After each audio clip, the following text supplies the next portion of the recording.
कर्ण पिशाचिनी की गाथा भाग 7 रक्त चक्र की वापसी।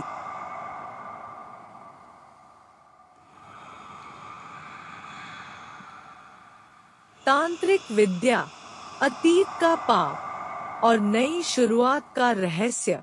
कुछ विद्या ऐसी होती हैं जिन्हें एक बार जगा दिया जाए तो वो फिर कभी नहीं सोती। रक्त चक्र तंत्र की वह अंतिम पराकाष्ठा है जहां साधक नहीं बल्कि खुद तंत्र साधक को चुनता है। और अब वो वापस लौट रहा है। रात के 3 बजे जब मैं ध्यान की मुद्रा में बैठा था, एक लड़का मेरी दुकान के बाहर आया। दुबला पतला, आंखों में लाल डोरे और हाथ में एक किताब। उसने धीमे से कहा, गुरुदेव, यह किताब आपके नाम लिखी गई है। मैंने चौंक कर किताब को देखा। रक्त चक्र साधना रहस्य।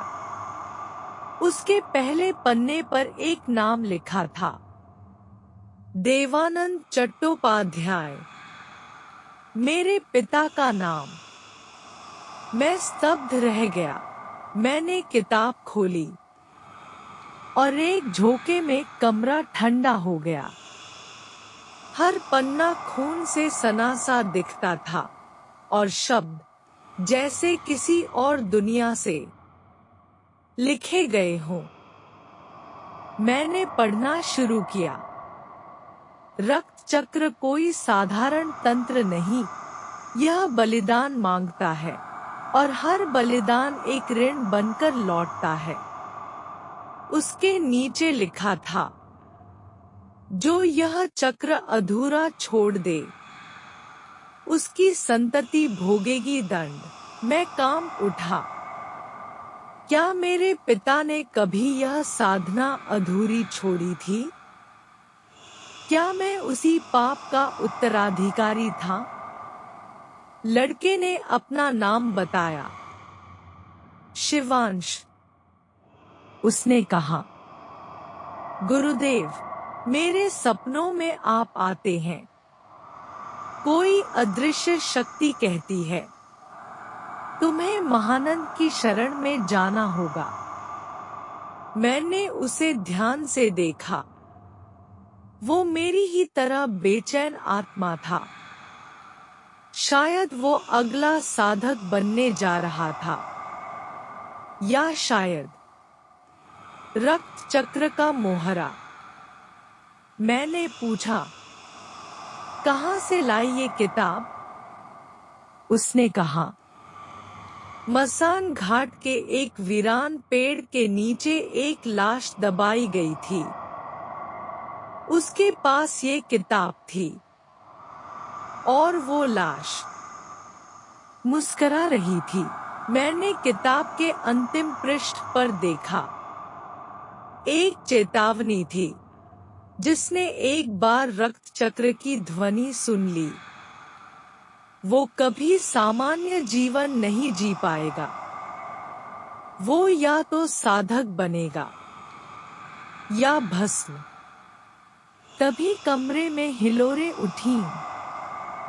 दीपक अपने आप बुझने लगे और वही आवाज आई, महानंद, तू बच नहीं सकता।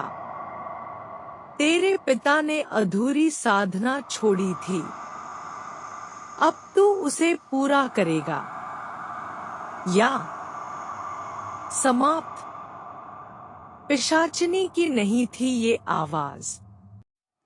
ये किसी और भी प्राचीन शक्ति की थी।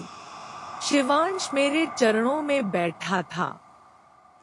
गुरुदेव, मुझे साधक बना लीजिए। मैंने धीरे से कहा, ये तंत्र नहीं, एक चक्र है जो शुरू हुआ है। अब ये रुकने वाला नहीं। मैंने किताब को अपने माथे से लगाया और बोला, अब अगर यह चक्र मेरे रक्त में है तो मैं इसे पूरी तरह जानकर ही रुकूंगा। अब कहानी एक नई दिशा में जा चुकी थी। पिशाचिनी का भय पीछे छूट चुका था और अब सामने था एक रक्त से लिखा हुआ तंत्र जो पीढ़ियों से मुझे खोज रहा था। क्या मैं इस चक्र को तोड़ पाऊंगा या खुद इसकी अगली कड़ी बन जाऊंगा? जानिए कर्ण पिशाचिनी की गाथा भाग 8, रक्त साधना का प्रथम बलिदान, जहां पहली बार रक्त बहाया जाएगा साधना के नाम पर। कहानी अच्छी लगी तो कहानी को लाइक, कमेंट और शेयर करें और चैनल पर नए हैं तो चैनल को सब्सक्राइब करें और बेल आइकॉन को जरूर प्रेस करें, जिससे कि हमारे आने वाले हर नई कहानी का नोटिफिकेशन आपको मिलता रहे। वीडियो देखने के लिए आप सभी का बहुत बहुत धन्यवाद।